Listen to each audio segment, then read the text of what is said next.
So I'm now welcoming three very fabulous guys, founder of soon-to-be already done a unicorn in fintech industry. So I will have the pleasure to get on stage Rob Frohwein, CEO and founder of Kabbage from US, Jill Andrews, founder and chairman of Zopa in UK, and Käärmann, CEO and co-founder of TransferWise. Please applause. Yeah. Three of you there, and I'm there. You should have mine. You have? Okay.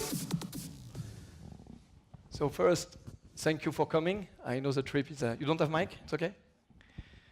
I know the trip is long, and some of you took a canoe, perhaps to come with a float or something. But thank you very much. You have to know something.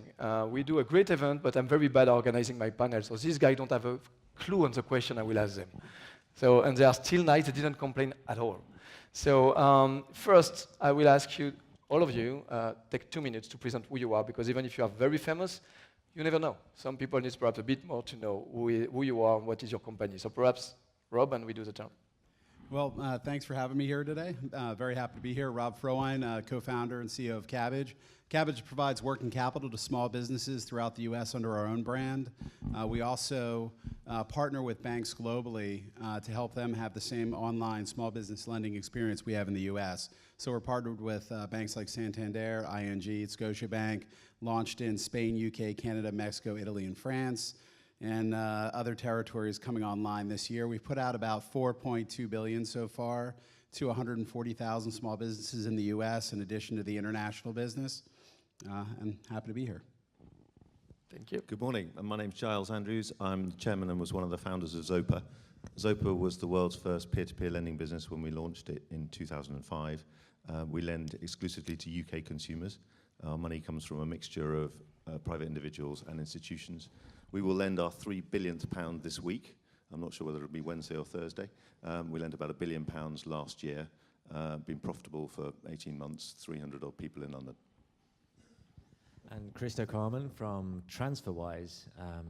What we do is we move currencies around the world.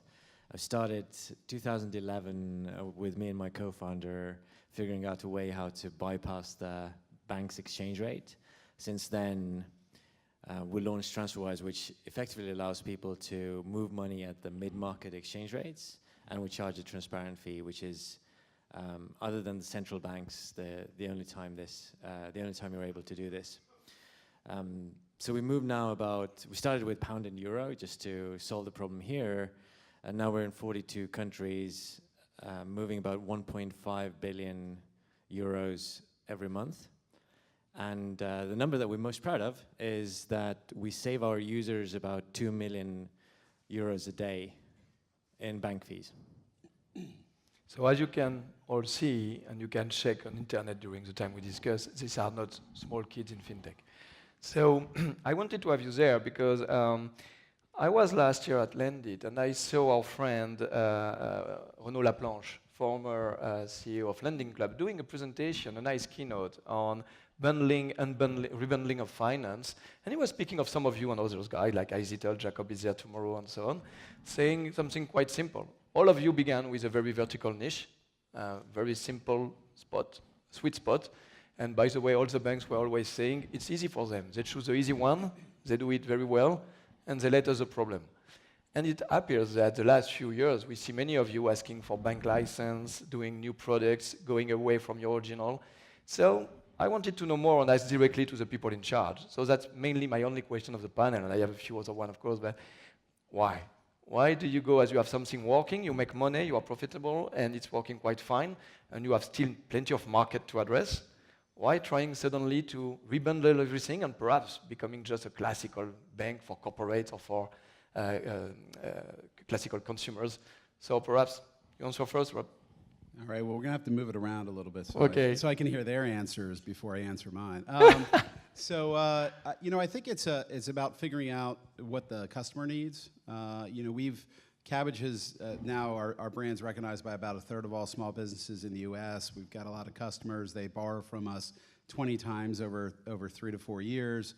I'd say we're heavy transactional, and we want to continue to create value for the end customer, and so we think about other ways that we can add value. While we've addressed a specific pain point, working capital, there are other times that they need capital that, for us, that we're not the best source just because we're not there at the time. And so we've launched a plastic card. We're allowing our customers to get invoice advances, allowing them to use us for bill pay, doing things at checkout. Now, to utilize Kabbage at all those points, they should think of Kabbage, when they have a need for capital. And so that's what we're trying to do. And we're also thinking about how we might be able to expand beyond just lending going forward.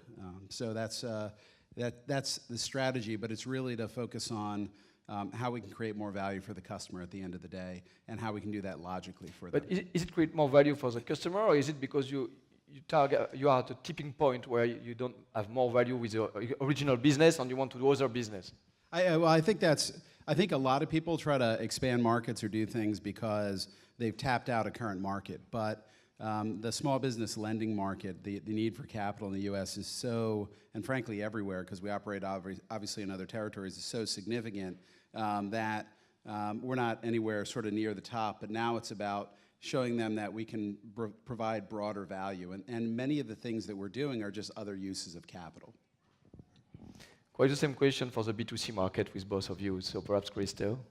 Yeah, so for us, it's we're still revolving around the same problem. We're solving the same problem. It's just for different people. We're rolling out debit cards like Rob, but it's not really to replace banks at all. The main use case for that debit card is if you have multiple currencies in your TransferWise borderless account, then you can use them wherever you are without the fees that come with foreign currency use with normal banks.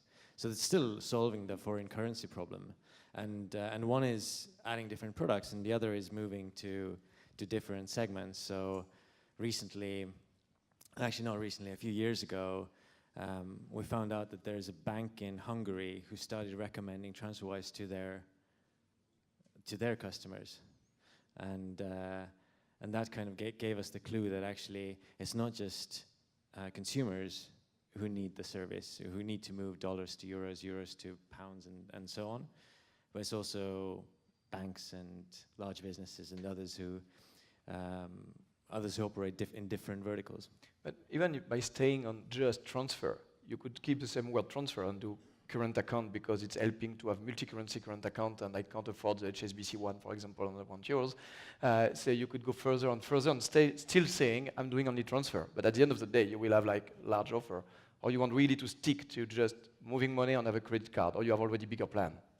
We definitely see that the problem that we're solving is moving money between currencies, and we're adding things around it that make it easier for users and different segments to use. So the primary metric being this $2 million a day that we're saving our users.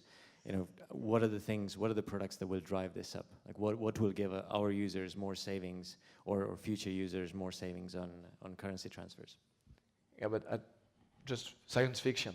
One day you will say, oh, I see all this money going from point A to point B. Perhaps I could help them to do savings. And why not doing them a saving product?